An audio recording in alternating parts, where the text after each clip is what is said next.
Afloat with Henry Morgan.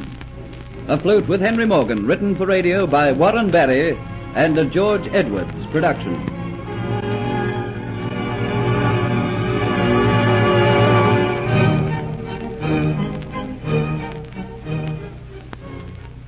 Dolores discovers in time that Sir Thomas and Captain Morgan know her for an impostor, and she escapes from them, going with Dietz when he takes Kitty into hiding.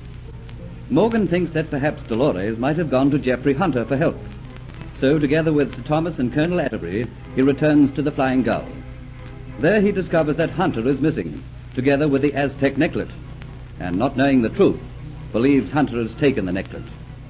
When he learns that Kitty was seen wearing it in the Dolphin Tavern, he is convinced he is right. Meanwhile, Dietz has taken Kitty to a deserted stone hut overlooking the swamps, and has left her in the care of Dolores. Looking from the small window, the two girls see Geoffrey Hunter being led in chains through the swamps. You have to let me go. You can't keep me here. I have to help him. I have to do something to save him. Oh, no. That is something I will not do. I do not care whether Dietz keeps you for himself or not, but I am concerned about my own safety. Do you think I'm going to let you return to Port Royal to tell the world of my hiding place? Look, the figures down there have almost disappeared. In a moment they will be swallowed up by the green of the jungle. Although Geoffrey Hunter will not be so very far away from you, you will never see him again. Within a week he will be dead.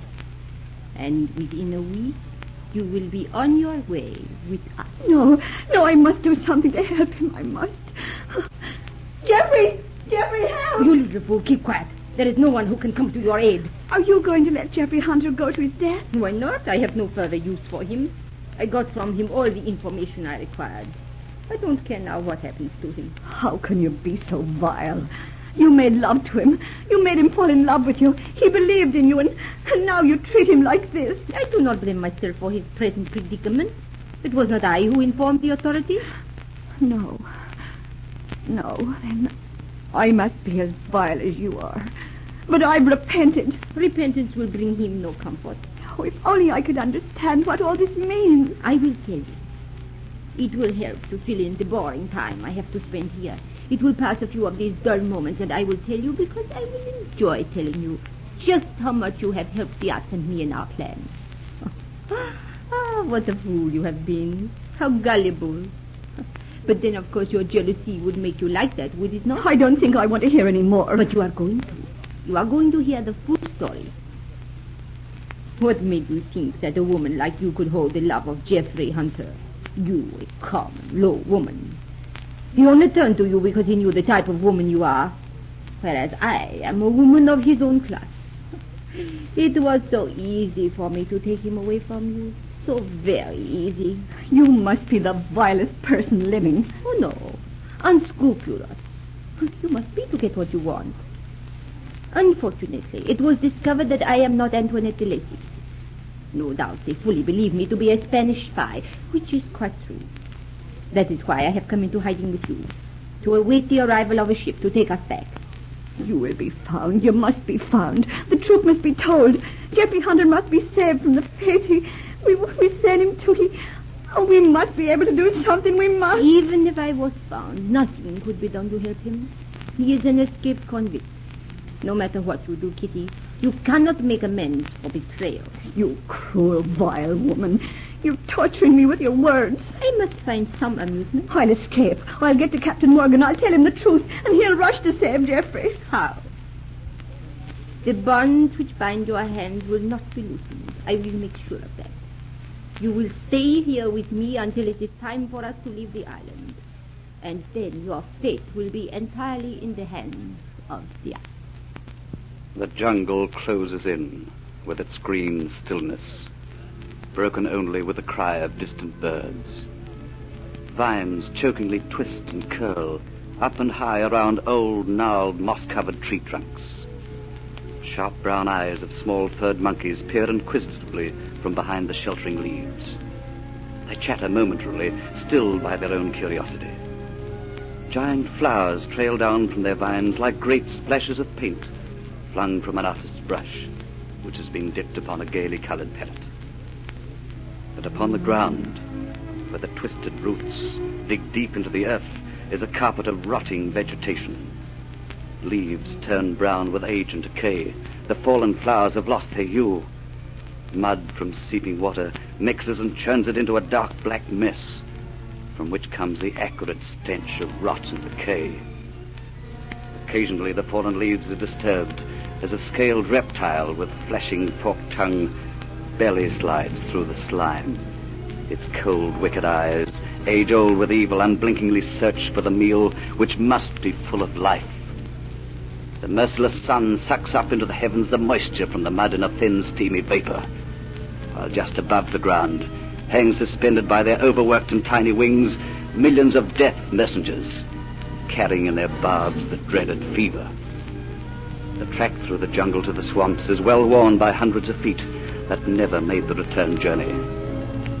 Yet footsteps fall silently upon the putrid ground, as though the jungle resented man's intrusion. The small party of men who pass through this part is silent. All of them, except one, have made this trip many times before. They have no dark and brooding thoughts.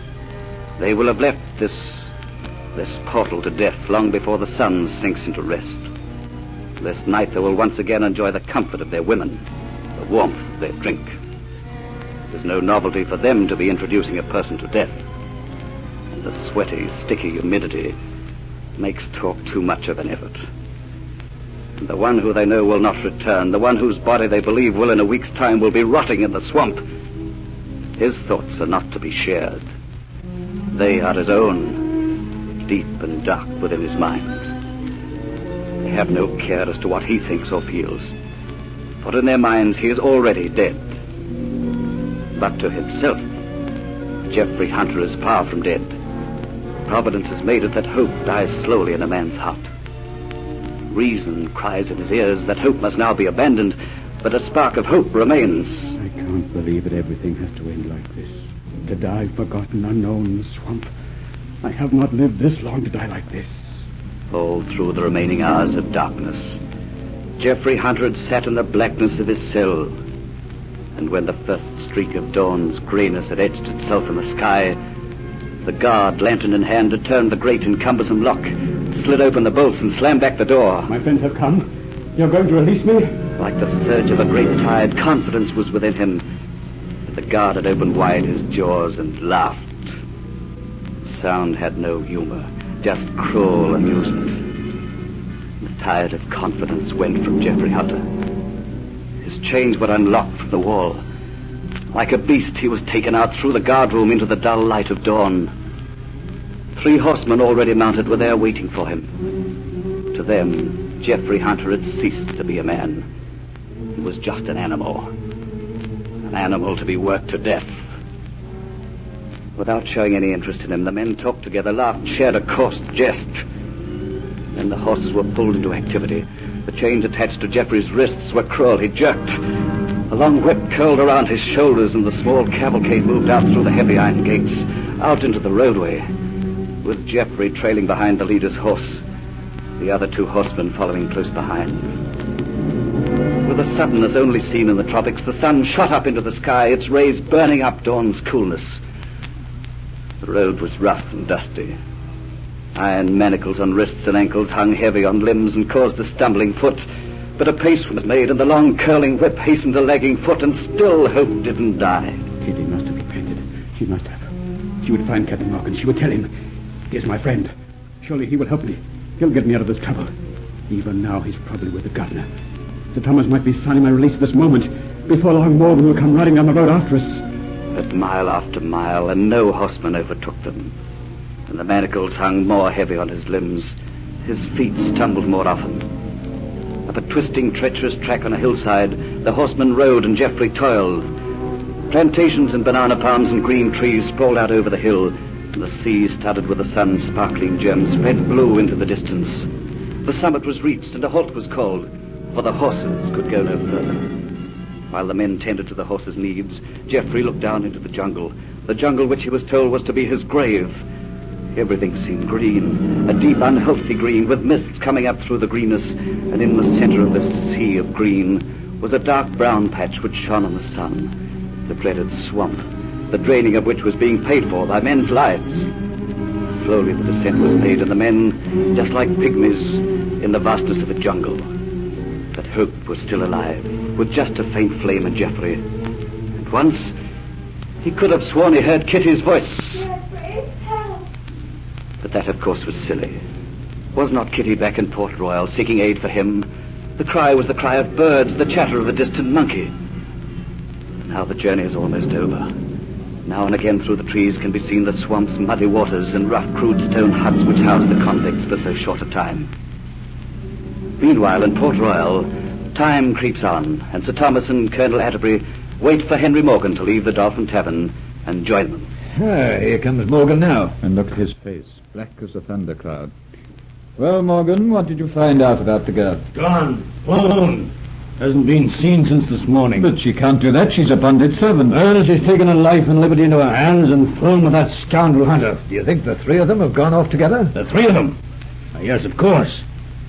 Now, that's strange. How do you mean? Without doubt, Hunter took the necklet and gave it to Kitty. The woman we thought to be Antoinette de Lacy learned that she was about to be unmasked and fled. Because of the feeling between that woman and Hunter, I feel sure that she would have gone to him. And yet Hunter gave the necklet to Kitty, and not to that woman. We know that they must have all gone off together. It all adds up, and yet it doesn't make sense.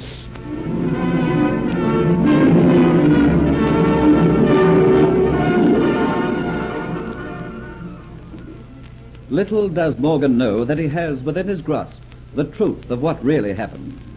Will he realize it? Make sure you listen to the next episode of Afloat with Henry Morgan.